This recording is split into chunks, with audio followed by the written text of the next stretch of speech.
Assalamualaikum warahmatullahi wabarakatuh. Waalaikumsalam warahmatullahi wabarakatuh. Innal hamdalillahi nahmaduhu wa nasta'inuhu wa nastaghfiruhu wa nastahdi. Na'udzu billahi min shururi anfusina wa sayyiati a'malina.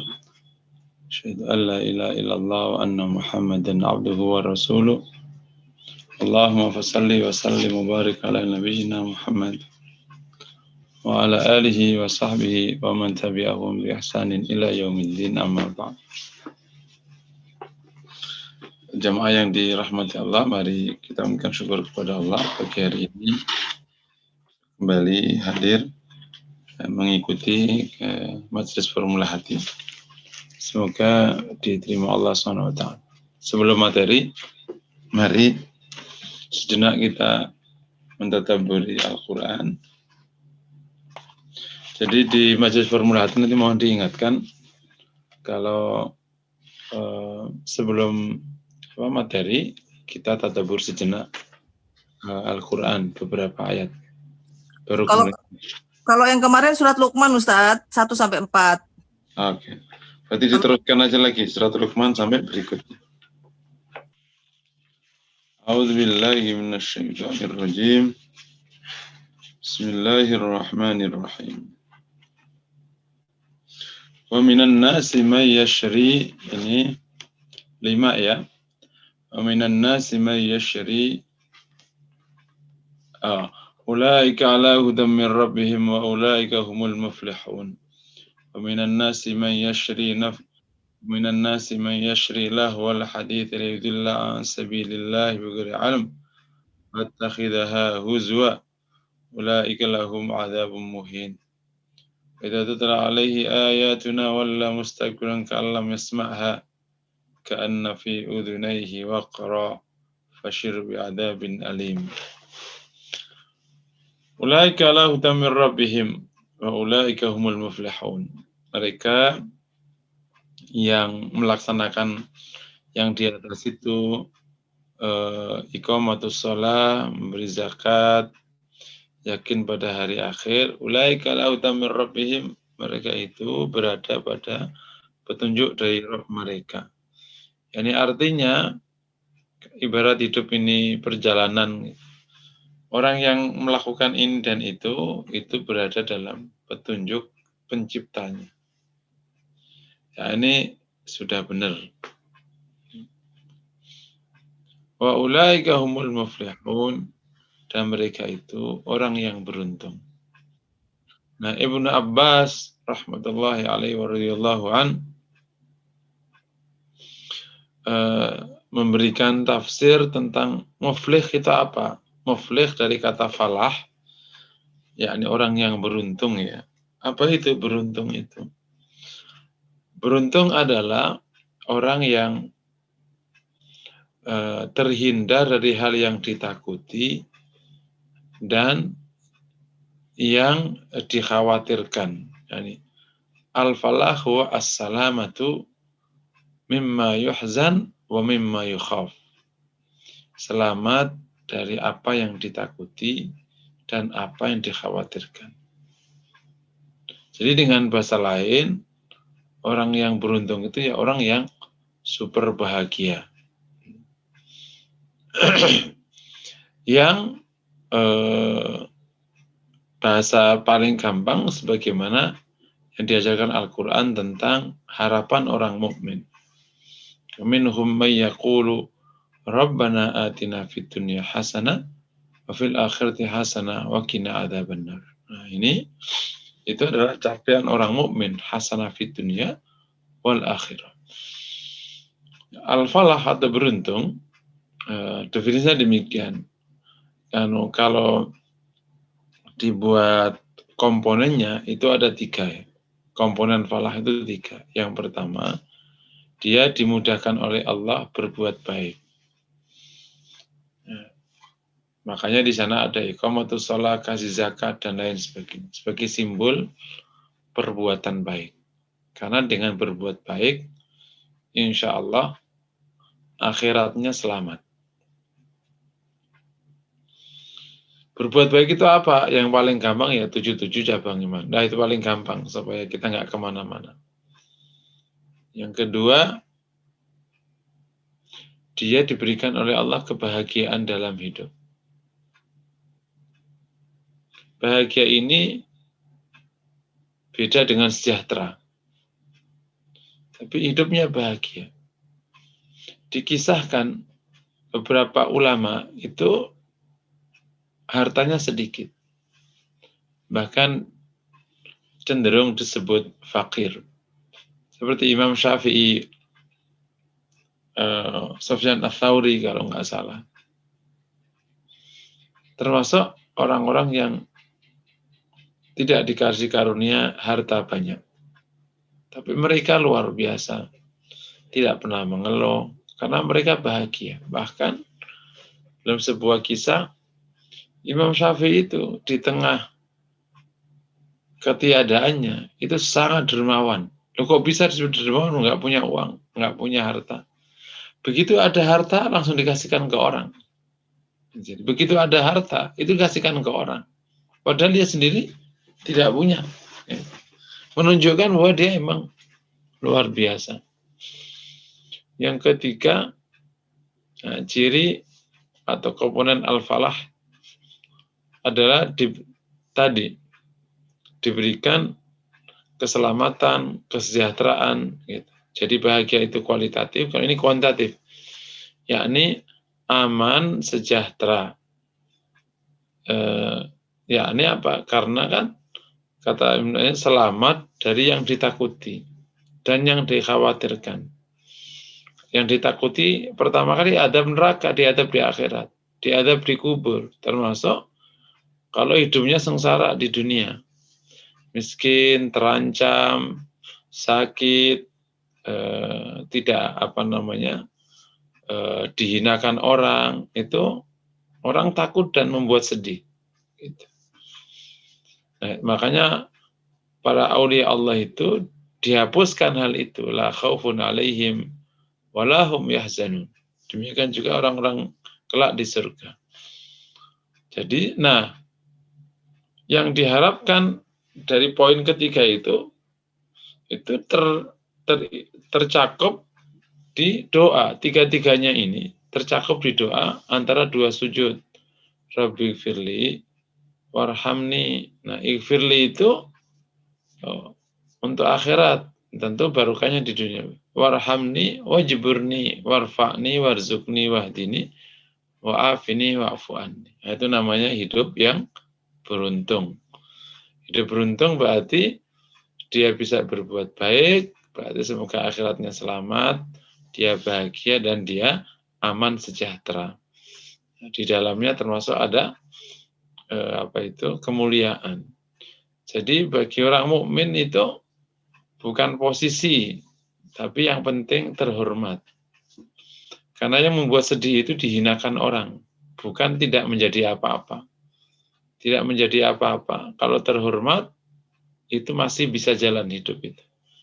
Tapi kalau orang sudah dihina-hinakan, nah itu membuat orang sangat sedih setiap hari. Makanya ada doa warfa'ni. Orang membutuhkan kesehatan. Sehat itu baik. Karena yang membuat sedih dan membuat khawatir itu sakit. Jadi yang membuat itu bukan asuransi. Kita lebih butuh sehat daripada butuh asuransi. Jangan dibalik ya. Berikutnya juga ada keamanan. Orang yang butuh itu aman, bukan satpamnya. Ya, satpam itu variabel. Yang penting mendapatkan keamanan dari Allah, meskipun tidak dijaga satpam. Jangan, wah rumahku udah satpam, berarti aman. Belum tentu. Yang penting diberikan keamanan oleh Allah Subhanahu wa Ta'ala. Jadi hidupnya aman, gitu. Tidak terancam. Oke, mungkin demikian yang ulaika ala hudan min rabbihim wa ulaika humul muflihun. Kita lanjut satu ayat. Wa minan nas may yashri nafsahu wa minan nas may yashri lahwal hadith. Wa minan nas may yashtari lahwal hadith. Sebagian orang membeli perkataan yang lahu, yang tidak berguna. Yudilla an sabilillah. untuk menyesatkan dari jalan Allah. Wa yattakhidhahu ya, dan menjadikannya itu sebagai bahan tertawaan. Ulaika lahum adzabun muhin. Bagi mereka azab yang menghinakan. Nah, ini para ulama mengatakan lahwal hadis itu apa? Itu. Ya, lahwal hadis kan semua perkataan yang atau semua ungkapan yang nggak ada gunanya. Nah, itu kan ciri orang mukmin memang berpaling dari hal yang tidak berguna. Nah, ini ada orang yang menjual, mempromosikan, dan nanti ada yang tertarik membeli, mayashtari, untuk menjual membeli, akhirnya menggunakan lahwal hadits, pembicaraan yang lahu, yang tidak berguna. Nah, sementara mukmin itu cirinya berguna. Dia menghindari dari hal yang tidak berguna. Nah, mereka yang demikian ini akan diazab oleh Allah dengan azab yang menghinakan. Bahkan orang yang menjual atau membeli lahwal hadis ini tujuannya untuk menyesatkan orang lain atau menyesatkan pihak lain termasuk dirinya dari jalan Allah dan menjadikan sebagai bahan mentertawakan agama atau sebagai ketertawaan untuk dirinya. Intinya akhirnya adalah wal hadis, ada huzwa. Yang kayak gini ini mendapatkan azab yang menghinakan. Ada sebagian ulama mengatakan lahwal hadis itu salah satu isinya adalah musik. Jadi lahwal hadis itu salah satu isinya musik. Karena apa? Karena nggak ada gunanya. Isinya apa? Nggak ada isinya. Bahkan menjadi bahan untuk menyesatkan orang dari jalan Allah.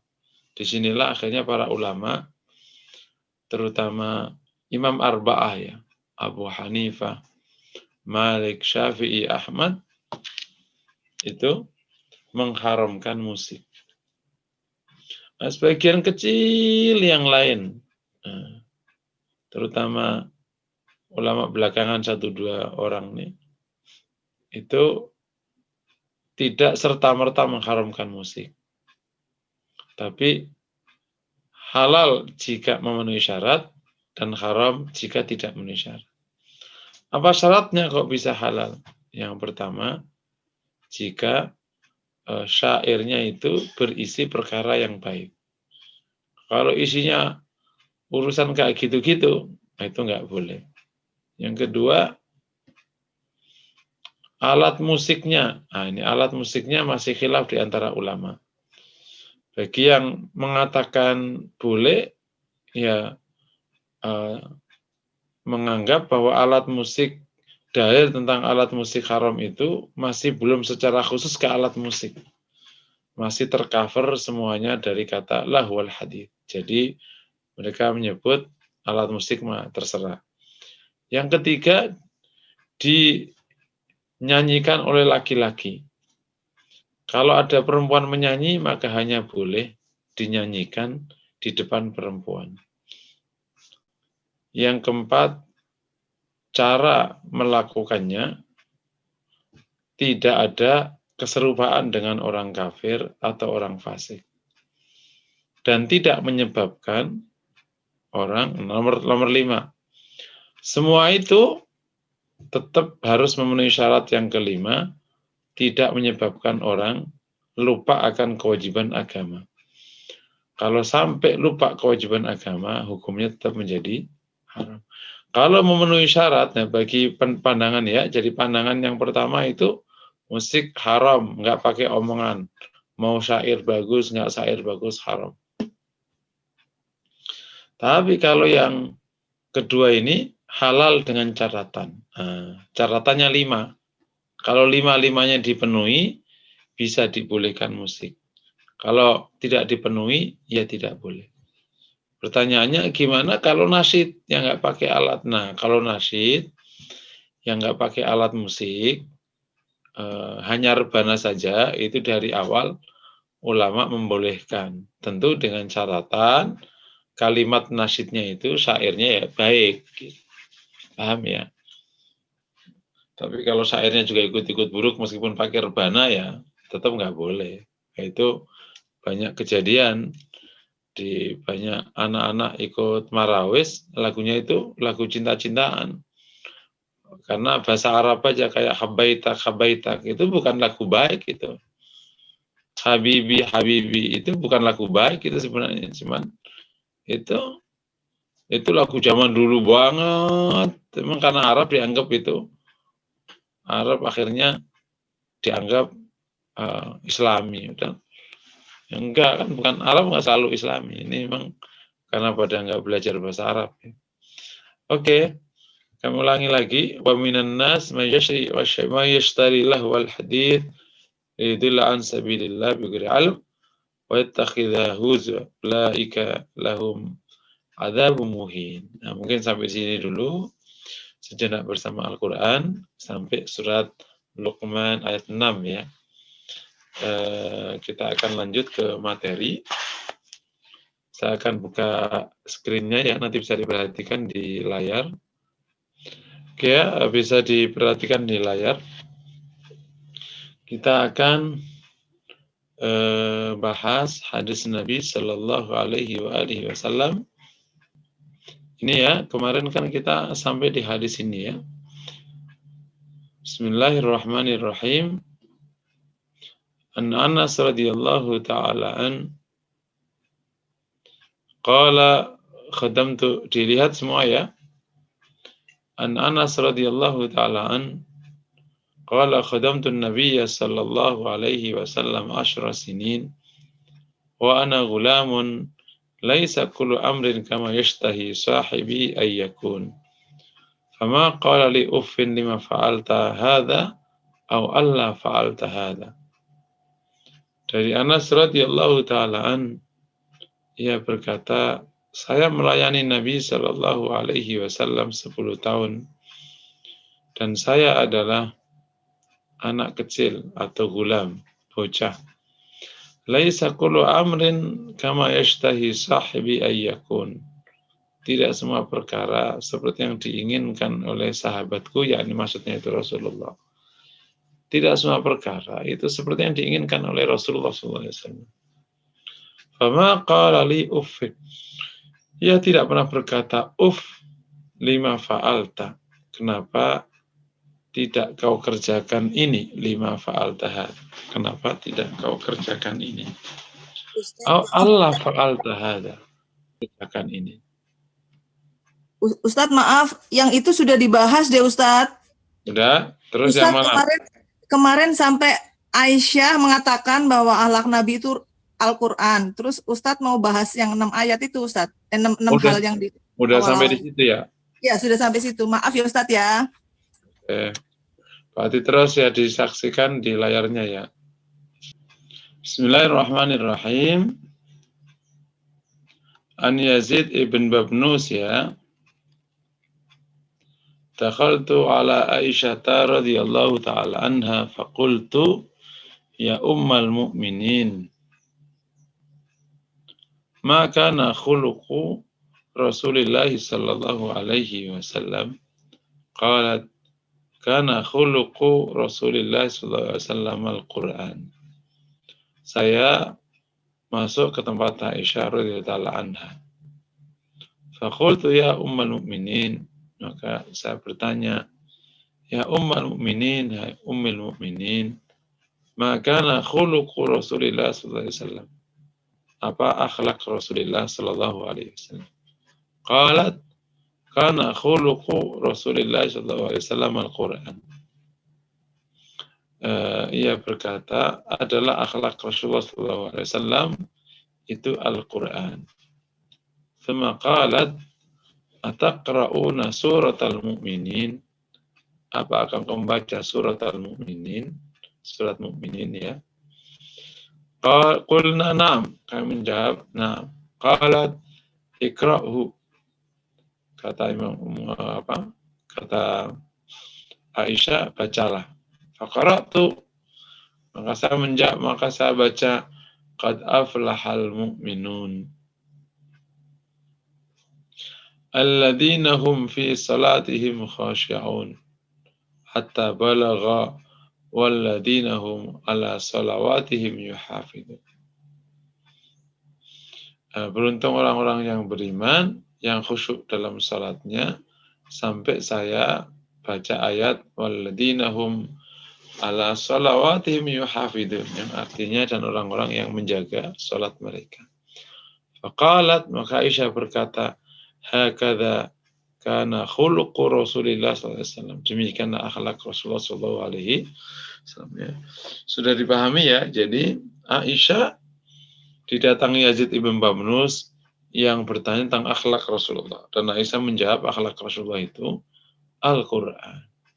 Kemudian Aisyah radhiyallahu anha menyuruh Yazid untuk membaca surat Al-Mu'minun. Ya, bertanya surat Al-Mu'minun dan akhirnya suruh membaca sampai ayat wa ala walladzina hum ala shalawatihim yuhafidun. Nah, Aisyah mengomentari inilah akhlak Rasulullah. Nah, apa sih yang dimaksud ya akhlaknya Rasulullah Al-Qur'an? Ya, maknanya bahwa seluruh tingkah pola Nabi, sikap Nabi semuanya itu adalah menggambarkan Al-Qur'an secara utuh, Masya Allah. Jadi Al-Qur'an secara utuh itulah yang menjadi karakter dan sikap Rasulullah. Aisyah mengambil contoh sifat orang-orang mukmin yang ada di surat Al-Mu'minun. Ya, yang pertama khusyuk dalam salat. Ya, khusyuk itu bagian dari akhlak ya. Ya. Karena dalam Islam itu akhlak dibagi menjadi 4 ya. Yang pertama akhlak kepada Allah, yang kedua akhlak kepada Rasulullah, yang ketiga akhlak kepada sesama manusia, yang keempat akhlak kepada alam semesta. Ada yang membagi menjadi 5. Ya, yang ketiga tadi dibagi 2. Akhlak kepada Allah, kedua akhlak kepada Rasul, ketiga akhlak kepada sesama muslim, keempat akhlak kepada sesama manusia tanpa melihat agamanya. Yang kelima akhlak kepada alam semesta, ketumbuhan, kebinatang. Nah, khusyuk itu adalah akhlak kepada Allah Subhanahu wa ta'ala. Karena orang yang tidak khusyuk itu su'ul adab kepada Allah, yakni beretika buruk kepada Allah. Kenapa? Karena menghadap Allah tapi hatinya tidak menghadap. Itu sama saja qalil adab, su'ul adab. Kurang etika, bahkan kurang ajar kepada Allah Subhanahu wa ta'ala. Gitu. Karena dia mengatakan inni wajjahtu wajhiya lilladzi fatara samawati wal ard, tapi tentang yang dihadapkan cuma wajahnya, hatinya enggak ikut. Dalam wajah itu maknanya diri, baik luar atau dalam. Tambahan materi, khusyuk maknanya adalah ketundukan total kepada Allah disertai dengan cinta, berharap, takut, dan tak berdaya di hadapan Allah Subhanahu wa ta'ala. Itu khusyuk. Jadi khusyuk itu bukan fokus. Fokus itu dampak dari khusyuk. Kalau orang khusyuk, insya Allah fokus. Kalau tidak khusyuk, maka gampang tidak fokus. Tapi belum tentu fokus itu khusyuk. Cuma fokus nggarap ujian. Nah, itu enggak khusyuk. Kan fokus nggarap ujian, bukan tunduk pada Allah. Nah, asli khusyuk itu sifat yang umum, tidak hanya terkait dengan sholat. Itu. Kalimat yang paling dekat dengan khusyuk itu ikhbat atau mukhbitin orangnya. Orangnya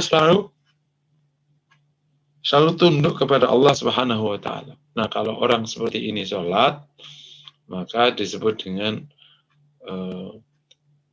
sholatnya khusyuk atau khusyuk dalam sholatnya. beberapa tips mungkin agar Allah berikan kita rezeki khusyuk ya. Yang pertama, ma'rifatullah. Mengenal Allah. Karena kalau mengenal Allah, insya Allah tidak akan berpaling dari Allah. Kenapa kok berpaling dari Allah? Karena nggak mengenal siapa yang dihadapi.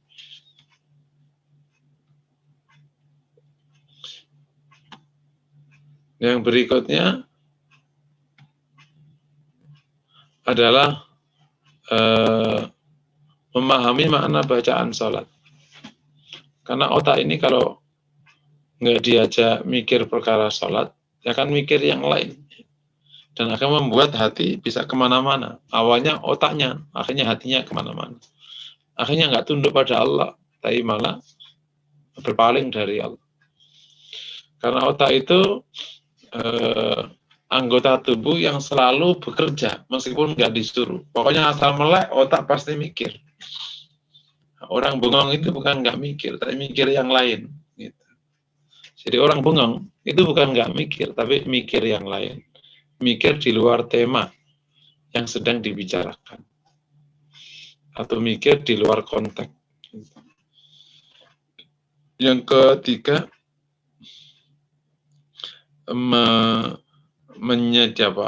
menyediakan kondisi yang rileks saat melaksanakan sholat. Gitu. Oleh karena itu, tidak makruh hukumnya dalam keadaan menahan buang air. Gitu.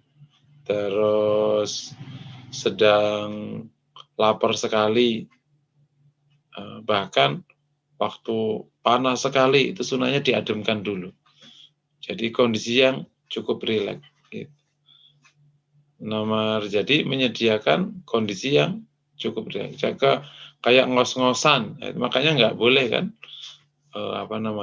atau makruh hukumnya kalau sholat ke suatu lari-lari, karena ngos-ngosan. Kalau ngos-ngosan nggak bisa tunduk, nggak bisa rileks, karena nggak rileks, jadi akhirnya justru malah nggak bisa tunduk kepada Allah, karena dia mempertahankan nafasnya aja jadinya. Itu mungkin beberapa tips, tentu banyak sekali yang lain, tapi cukup ya, karena ini kan bukan bahasan bab khusyuk ya, ini bab tentang akhlak. Tadi yang pertama tadi, khusyuk dalam sholat. Kedua, berpaling dari hal yang tidak berguna. Allahu hal yang tidak. Mukmin selalu berguna. Berguna itu baik urusan dunia atau urusan akhirat. Tapi ciri paling gampang, kalau berguna itu pasti ada pahalanya. Paling gampang. Urusan dunia sekalipun kalau bermanfaat ya dikasih pahala. Karena memberi manfaat itu berpahala. Nah, di konteks ini nanti ada bahasan niat.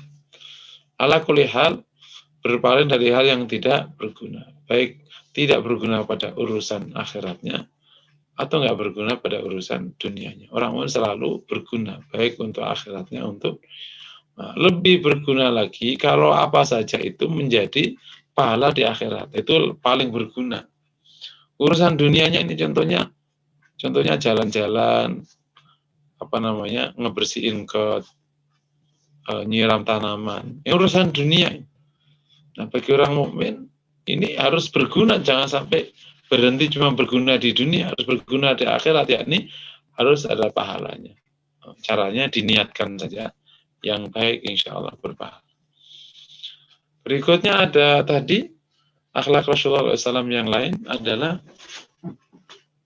walladzinahum lizzakati fa'ilun, menunaikan zakat. Ya, menunaikan zakat bagian dari akhlak. Karena pelit pertama itu tidak kasih zakat. Kalau ada orang tidak kasih sedekah selama masih kasih zakat, itu masih dianggap dermawan. Cuman ya mepet dengan pelit, itu tetanggaan sama pelit. Kalau hanya zakatnya saja. Tapi itu sudah masuk kategori dermawan, sudah tidak masuk kategori pelit. Karena sudah tunaikan zakat yang wajib. Pelit disebut pelit karena dia tidak menunaikan apa yang wajib. Ya, wajib kan ada zakat, ada nafkah.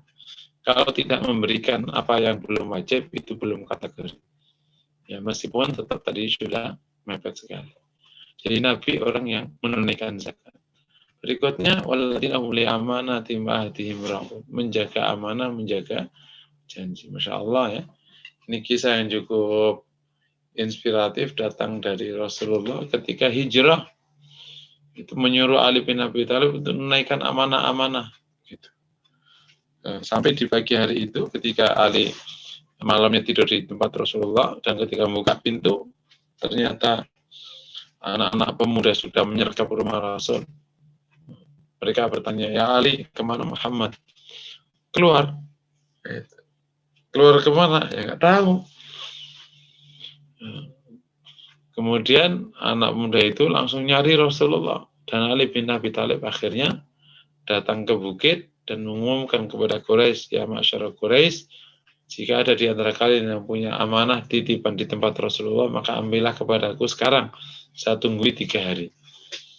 Dan ada sebagian yang mengambil ke tempatnya Rasulullah, dan sebagiannya tidak, yang tidak maka diantar oleh Ali satu-satu ke rumahnya. Setelah itu Ali baru hijrah. Jadi yang paling terakhir hijrah itu sebenarnya ada 3. Ada Rasulullah sendiri, Abu Bakar, ada Ali, dan ada satu seorang sahabat, lupa namanya, karena ada sedikit urusan.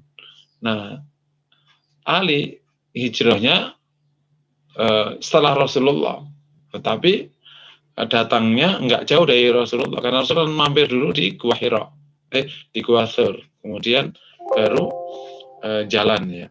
Sebentar ibu-ibu, saya mau cas dulu ya. Ustadz, tadi terlewat mungkin Ustadz ya, setelah zakat itu memelihara kemaluan Ustadz. Oh ya, oke. Nomor 4 menjaga kehormatan ya. Itu yakni tidak berzina. Makanya kalau di konteks ini Islam memberikan solusi-solusi kan untuk yang nggak mampu sholat, kalau yang memang mampu nikah, yang nggak mampu puasa. Setelah itu diizinkan nikah lebih dari 1. Itu bagian dari cara menjaga. Jangan dibalik malahan ya. Yang penting disukai istrinya, yang penting menjaga kehormatan. Yang nomor 5 menjaga amanah, terakhir menjaga sholat. Ini menjaga sholat, menjaga pelaksanaan sholat pada waktunya. Jadi kalau yang pertama itu khusyuk, itu ada kualitas sholat. Kalau menjaga sholat maknanya adalah menjaga untuk selalu sholat pada waktunya. Yang disebut dengan muhafadzah ala sholat itu menjaga pelaksanaan sholat pada waktunya, tidak bolong, nggak mundur-mundur. Nah, itu namanya menjaga sholat. Ini yang salah satu akhlak Rasulullah yang ditunjukkan Aisyah. Tapi secara umum akhlak Rasul adalah Al-Quran. Ya, berarti ada di sana ada memaafkan, kelembutan, ya, dan macam-macam. Lau kunta faddan ghalidhal qalbi lanfaddu min hawlik. Akhlak Nabi bil mu'minina raufur rahim, dan lain sebagainya. Laqad ja'akum rasulun min anfusikum azizun 'alaihi ma 'anittum harisun 'alaikum bil mu'minina raufur rahim. Oke. Kita lanjut ya.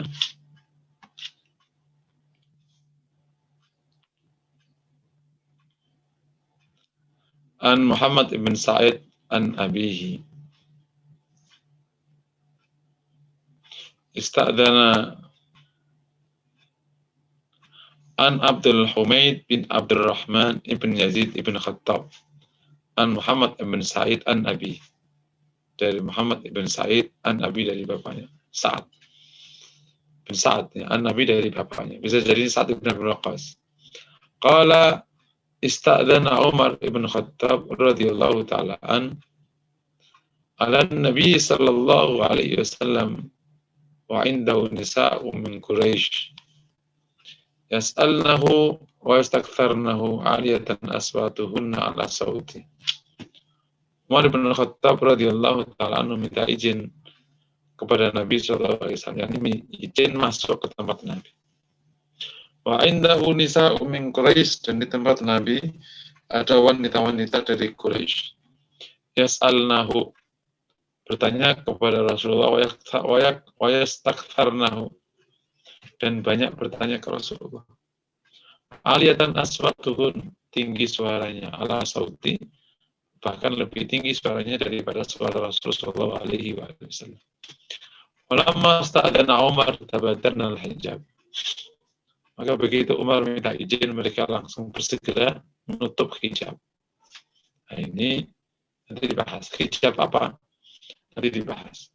Fa'adina lahu Rasulullah SAW, maka Rasul mengizinkan kepadanya, kepada Umar bin Khattab SAW. Fadakhala wa Rasulullah SAW yadhak. Maka Umar masuk dan Rasul tertawa. Faqala adhakallahu sinnak. Ya Rasulullah, bi anta wa ummi. Ya Rasulullah, semoga Allah selalu membuatmu tertawa. Bi anta wa ummi. Ini kalau ungkapan ini dilakukan di Arab, di Quraisy, itu maknanya bertanya. Adhakallahu sinnak. Terjemahan tekstualnya, semoga Allah membuat gigimu tertawa. Ya, bukan tertawa, karena orang tertawa itu yang paling tampak giginya. Semakin tampak semuanya, semakin besar tertawanya. Semoga Allah membuat tertawa gigimu, tapi semoga Allah membuatmu tertawa ya Rasulullah. Tapi doa ini, nah ini ungkapan yang dimaksud maknanya adalah kenapa engkau tertawa. Jadi mendoakan ini maknanya bertanya, kenapa engkau tertawa? Faqala Nabi sallallahu alaihi wasallam. Maka Nabi berkata, ajibtu min haula illati kunna indi. Saya itu heran tadi wanita-wanita yang tadi ada di tempatku. Falamma sami'na sautak badarna hijab. Itu mereka mendengar suaramu, mereka langsung segera nutup hijab. Faqala Umar, maka Umar berkata, anta haqqu ayyahabna ya Rasulullah. Engkau lebih berhak untuk ditakuti ya Rasulullah. Thumma aqbala alaihin. Kemudian Umar menghadap kepadanya. Faqala, ya aduwati anfusihin. Hai musuh-musuh diri kalian sendiri. Ayabnani wala tahabna Rasulullah. Apakah engkau takut kepadaku dan tidak takut kepada Rasulullah alaihi wasallam? Faqulna na'am. Wanita Quraisy berkata, na'am, iya. Anta fadhu aghlad. Engkau ini keras dan galak. Gitu. Daripada Rasulullah sallallahu alaihi wasallam. Faqala Nabi sallallahu alaihi wasallam, ya ibn al-Khattab, benar ya ibn al-Khattab. Fawalladhi nafsi biyadihi. Demi Allah di mana diriku ada di tangannya. Malakiyaka syaitan qad, demi zat di mana diriku ada di tangannya. Malakiyaka syaitan qad salikan fajjan. Tidaklah setan itu bertemu denganmu sedang ia meniti jalan yang lain. Sedang meniti satu gang. Illa salaka fajjan ghairu fajjik. Saya akan meniti gang yang bukan lagi gangmu. Ini ya cerita kecil tentang orang-orang wanita Quraisy yang ada di tempat Nabi yang bertanya tadi. Begitu dengar Umar, langsung menutup hijab. Ini hijab apa nih? Kemungkinan itu hijab satir antara Rasul dengan wanita-wanita. Mungkin nggak pakai hijab, bisa jadi ini karena ada Aisyah, ada istri yang lain, karena nggak dijelaskan di rumah siapa. Gitu. Tapi karena ini tadi di keluarga Ibnu Khattab, ya ini bisa jadi di rumah Hafsah, tapi sama-sama juga tidak ada penjelasan di rumah siapa ini. Gitu. Tapi kemungkinannya karena Umar berani izin masuk ke tempat Nabi, itu peluangnya ya di rumah anaknya, di Hafsah. Karena kalau di rumah Aisyah, tentu yang mungkin masuk adalah Abu Bakar. Kira-kira kayak gitu. Meskipun ya tidak menutup kemungkinan Rasul di tempat siapa, para sahabat izin masuk, gitu juga mungkin. Ya. Tapi intinya tadi para wanita tadi akhirnya nutup hijab. Bisa jadi ini hijab sutroh itu ya, hijab penghalang besar ya antara laki-laki dengan perempuan kalau di pengajian kan gitu. Nah ini begitu masuk mereka begitu, Rasul tertawa karena ternyata demikian takutnya wanita ini dengan Umar bin Khattab. Sementara ke Nabi malah rileks aja gitu. Nah ini Umar yang nggak nyaman. Kenapa kalian takut kepada saya bukan kepada Nabi? Ternyata jawabannya karena engkau ini galak ya Umar gitu, keras gitu.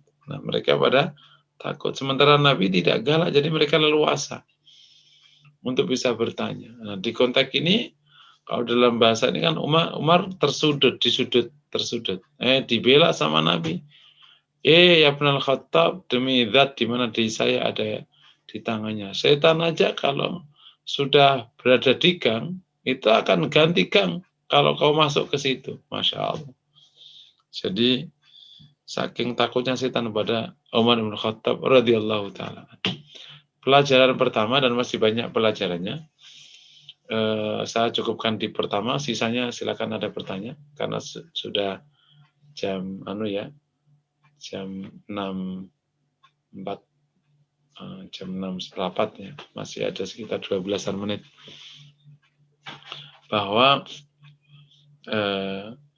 seseorang hendaklah menjadi orang yang dicintai, bukan ditakuti.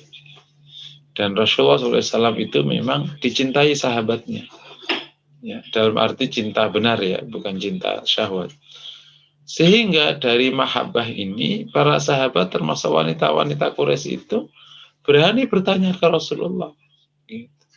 Bahkan suaranya tinggi karena nggak ada gap. Dan sahabat itu memang sama Rasul itu luar biasa, seneng banget dengan Rasulullah.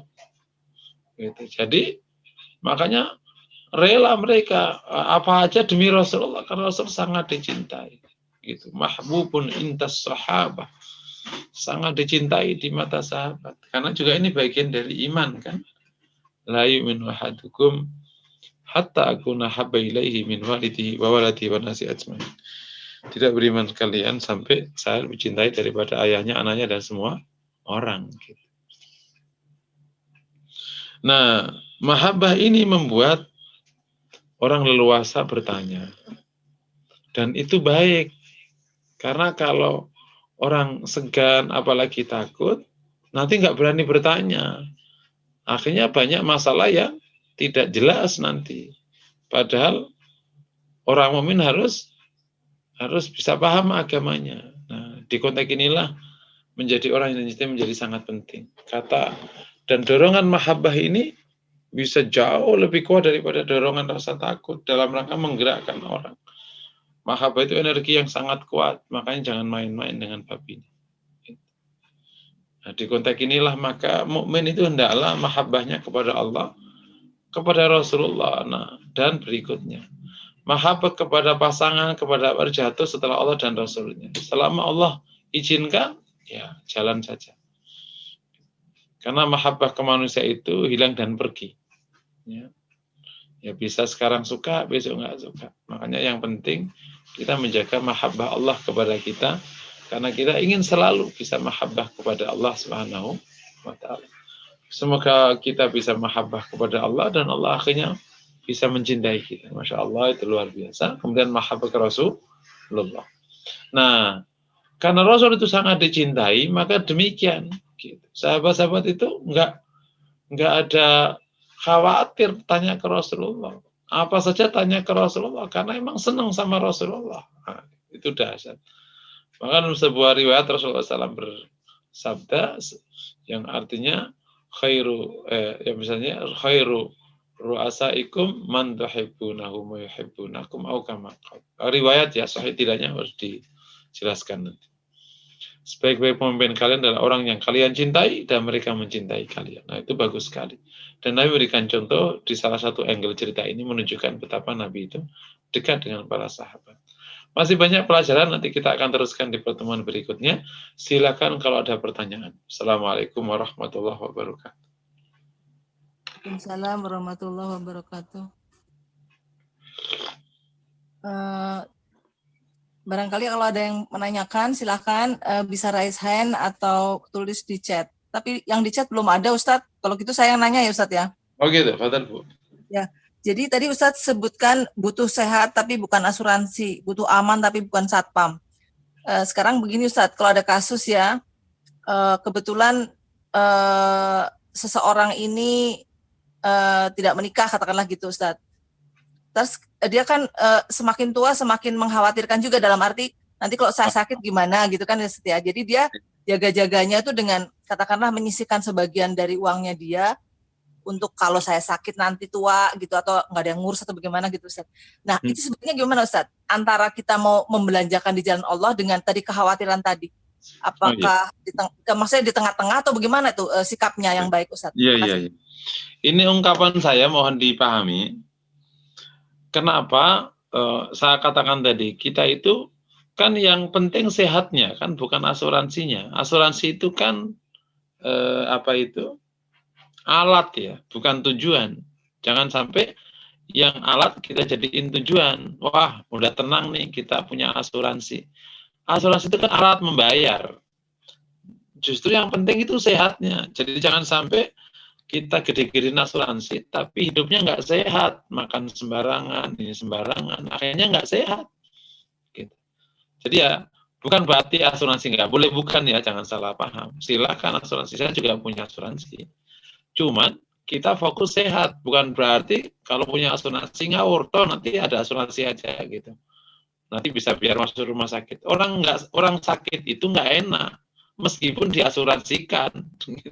Karena asuransi itu hanya bayar doang, tidak membuatmu nyaman. Sakit itu nggak nyaman. Minimal terganggu ibadah, terganggu aktivitas sosial. Sama tadi, yang penting itu aman. Aman itu tujuan, satpam itu alat. Jangan malah fokus, yang penting ada satpam, tapi hubungan sama orang nggak dijaga, menyakiti orang, mendolimi orang, mencurangi orang, itu hidup nggak aman, meskipun ada satpam. Yang penting aman. Nah, satpam itu alat. Bagus nggak? Ya bagus saja kalau memang mampu. Jadi menambah variabel keamanan. Tapi tujuannya aman. Jadi target kita aman. Paham ya? Satpam boleh? Boleh. Bagus juga, bagus. Cuma jangan sampai itu jadi tujuan. Kita punya satpam tapi nyakiti orang sana ini sama aja. Satpam juga nggak aman. Diancam orang di mana-mana. Nah, itu benar. Tentang pertanyaan, kalau ada orang tidak nikah, terus akhirnya sendirian sampai tua, terus menyisahkan, boleh, gitu. Itu boleh, itu bagian dari kehati-hatian yang diizinkan oleh agama, masuk kategori fas'alu ahla dzikri in kuntum la ta'lamun. Tanya sama yang tahu jika engkau tidak tahu. Karena orang harus menjaga hasanah di dunia wal akhirah. Orang menjaga di dunia dan di akhirat tetap hasanah. Nah, salah satu bentuk hasanah sesuai dengan anjuran para ahli yang namanya kita di prepare, nanti dihitung dan seterusnya.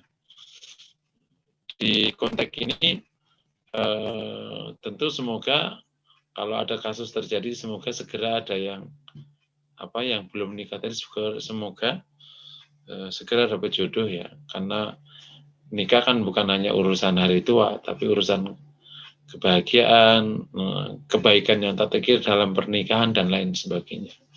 Boleh dan baik itu kalau kayak gitu.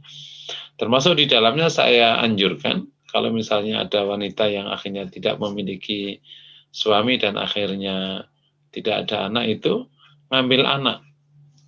Dalam arti mengurus anak saudara yang dijadiin sebagai tempat ya istilahnya mengadopsi anak ya, meskipun mengadopsi ini di Islam tetap orang lain. Supaya supaya nanti ada orang yang dianggap dan dipercaya gitu, untuk bisa membantu di usia tuanya. Itu baik sekali. Wallahu a'lam bishawab. Ustadz, kalau pertanyaannya menjadi begini Ustadz,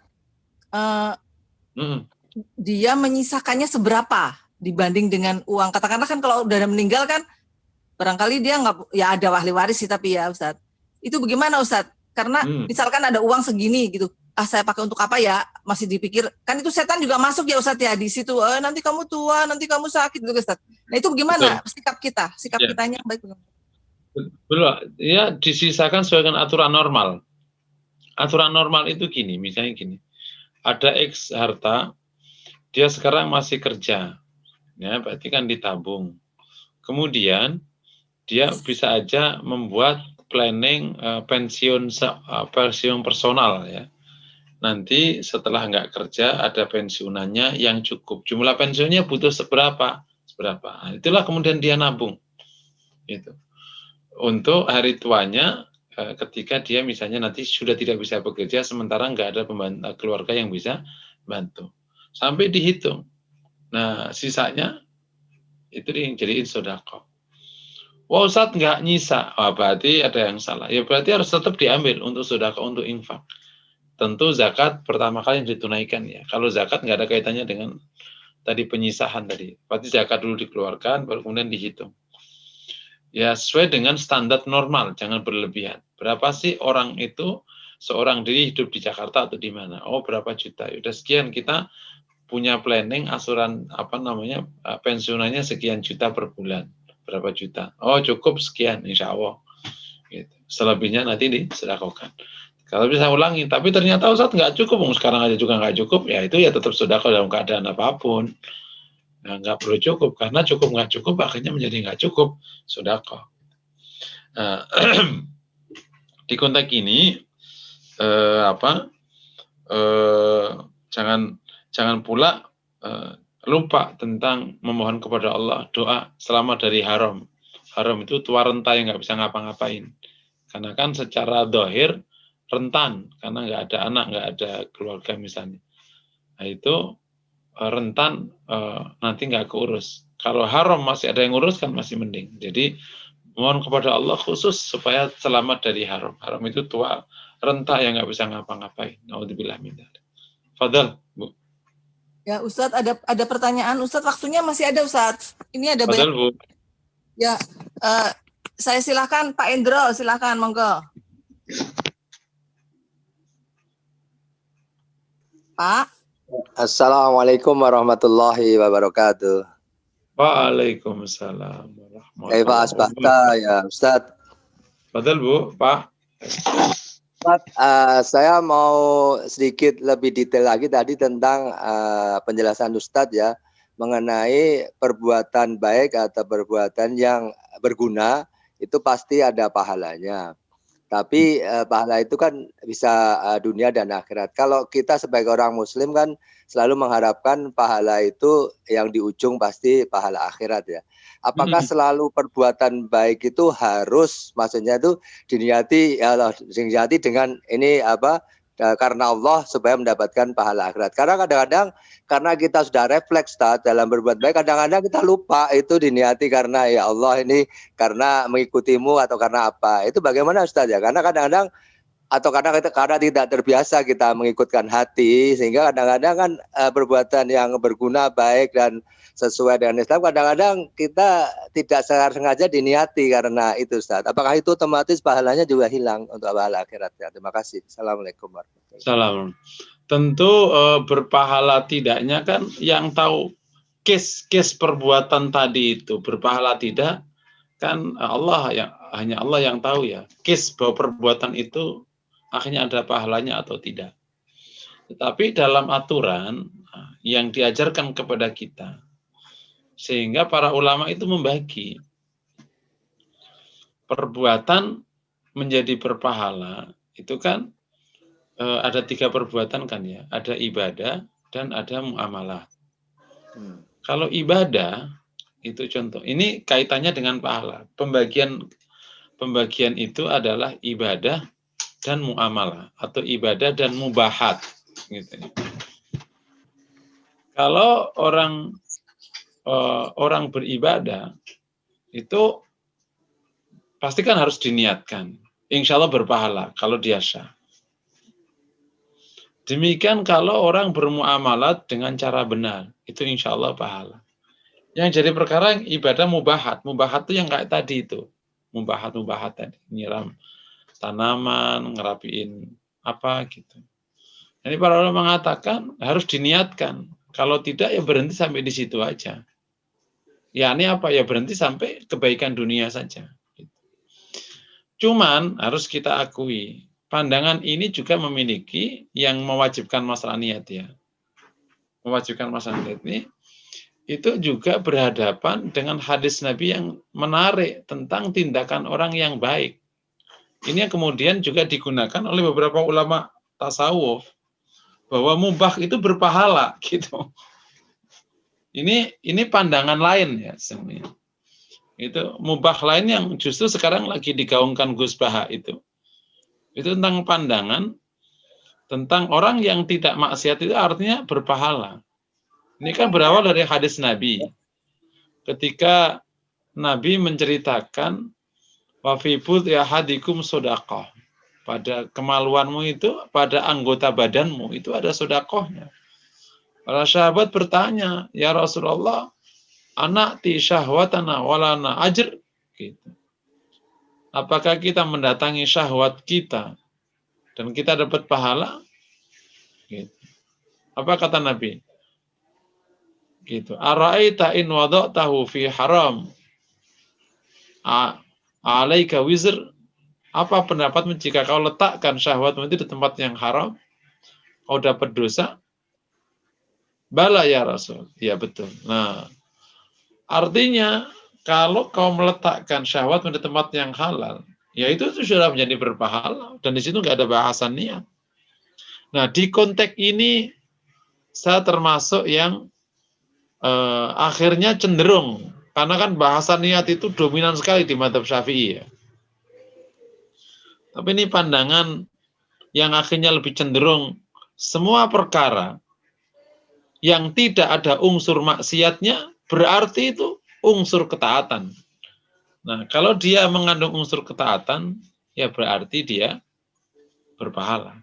Nah, di konteks ini akhirnya ketika orang berbuat baik, berbuat manfaat, meskipun tanpa niat, ya insya Allah berpahala. Karena apa tadi? Kalau dia tidak berbuat baik pada waktu itu, ya berarti dia dosa. Nah, itu yang akhirnya digaungkan Gus Baha sekarang. Perbuatan mubah itu udah berpahala karena tidak maksiat itu pahala. Gitu. Ya semoga ini pandangan-pandangan. Ini dari sudut pandangan berpahala tidak berpahalanya. Yang kedua, sebenarnya untuk menjaga juga dari kerumitan niat tidak niat ini dalam perbuatan yang mubah ya. Kalau perbuatan yang ibadah kan udah biasa niatnya.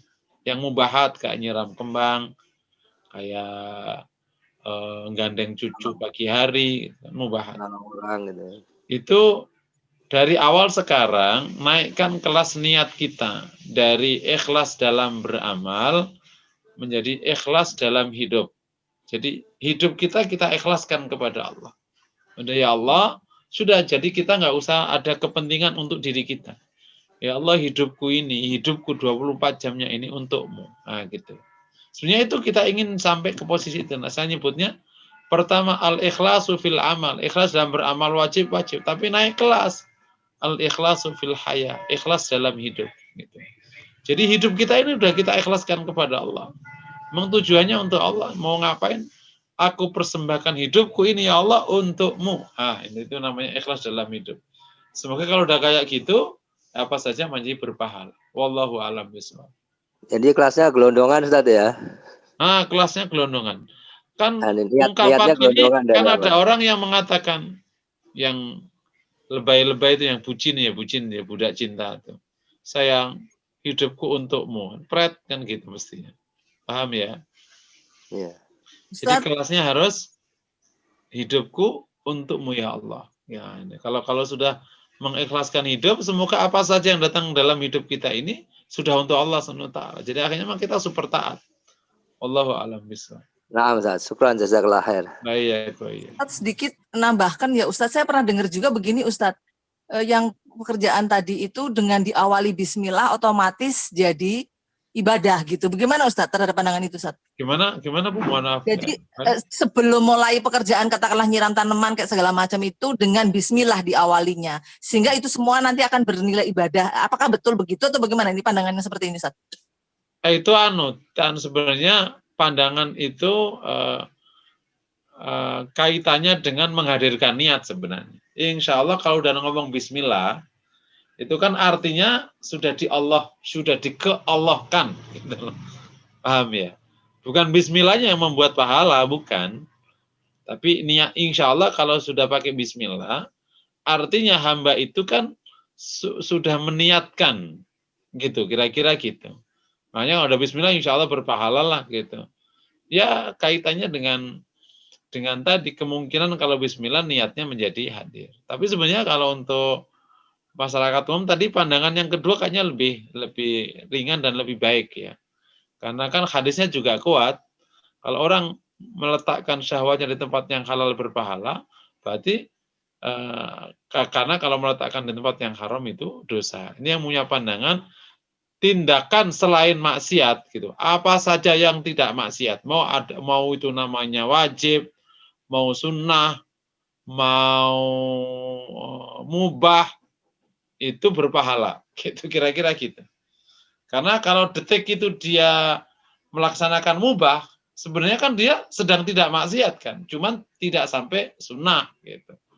Nah, jadi seluruh halnya menjadi berpahala. Wallahu a'lam bishawab. Baik Ustadz, terima kasih. Ini ada chat Ustadz ya pertanyaannya ya dari Pak Husairi. Apakah pada zaman Rasul ada intrik-intrik antar ulama atau ahli agama seperti yang terjadi saat ini di Indonesia?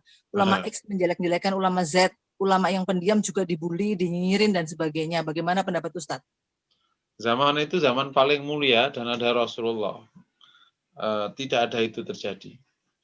Tidak ada intrik di antara mereka. Qadarullah, orang Quraisy itu dan orang Arab itu emang nggak terlalu punya intrik. Orangnya itu apa adanya. Jantan orang Quraisy itu. Nggak gitu-gitu. Yang mulai punya intrik itu kan orang munafik. Awal yang punya intrik itu. Tapi kan orang munafik nggak laku. Kelakuan orang munafik nggak nyebar ke orang Muslim. Apalagi ulamanya. Ada kisah lah, itu kok terjadi perang itu kesalahpahaman yang sangat berat sehingga terjadi. Itu pun di antara mereka masih baik sekali di antara mereka. Kan ada kisah gimana Muawiyah justru marah kepada Romawi yang mau membantunya untuk mengalahkan Ali. Oh, Muawiyah marah. Apa urusanmu campur tangan? Ada dua saudara sedang berselisih, kamu apa urusanmu? Gitu. Jadi ini benar-benar perselisihan di antara saudara. Makanya Rasul juga masih mengatakan baina fi'atain adimatain. Jadi kalau nggak ada intrik di antara. Ini intrik ini bagian dari penyakit hati yang muncul. Bisa jadi karena sudah akhir ya. Tidak semua ulama itu menjadi ulama khair, bisa menjadi masuk ulama su, naudzubillah minhu. Dan ulama su itu lebih buruk dan lebih bahaya daripada juhala usuk ya. Orang awam, orang bodoh, kalau buruk ya itu untuk dirinya. Tapi kalau ada ulama su, wah itu nyebar kemana-mana. Naudzubillah minhu. Fadl. Ustadz, ada lagi pertanyaan. Saat dari Ibu Nurul Hayati, saat wanita mukminah atau ibu menuntut ilmu dan bertanya langsung ke Rasul, di zaman Rasul masih ada ya Ustadz, apakah kaum wanitanya di belakang hijab, lalu bertanya dengan tulisan, ataukah berhadapan langsung dengan Rasul dan bertanya langsung dengan tetap menutupi aurat? Iya, Ji, kalau bab niqab itu, kan para wanita memang menggunakan niqab ya. Jadi, kalau ditanya para sahabiat itu niqab nggak? Niqab. Tutup full. Kan kalau antum pernah ke Saudi di zaman tahun 90-an, niqabnya wanita itu kayak maknanya orang sini. Blong gitu. Kalau sekarang kan niqabnya wanita kan sudah ada baju, terus ada hijab, terus niqabin gitu. Kalau wanita yang awal itu blong, terus tinggal ada lubang mata aja.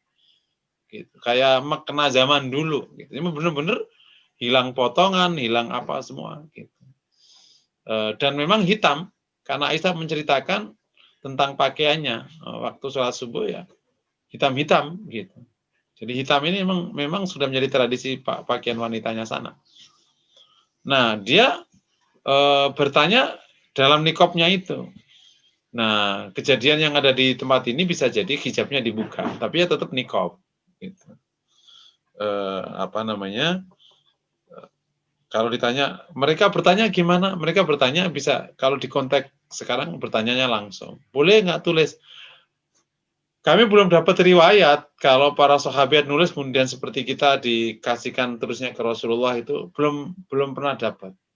Yang kita dapatkan ya mereka bertanya langsung ke Rasulullah. Gitu. Atau bertanya langsung ke Rasulullah kalau ada majelis kayak begini. Bisa jadi kan mereka kumpul di rumah siapa kemudian meminta bertanya ke Rasulullah.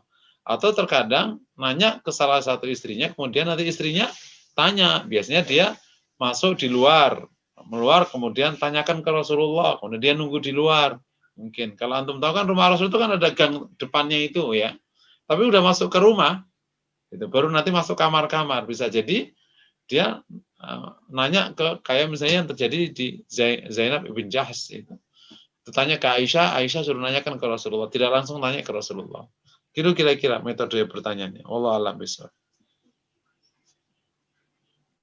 Dan ada yang langsung kayak kasus Khawlah itu, yang akhirnya menjadi Masya Allah, sampai Allah yang terkenal seorang wanita yang suaranya didengar oleh Allah, gitu, menembus 7 langit dan lain sebagainya. Karena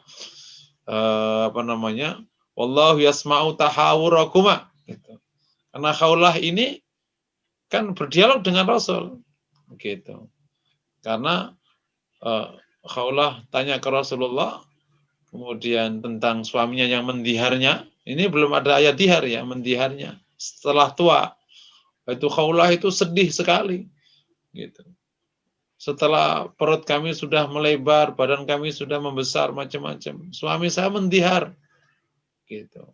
Dia nggak rela didihar, karena dihar itu maknanya digantung kan. Sementara tidak digauli, sementara nggak dicerai.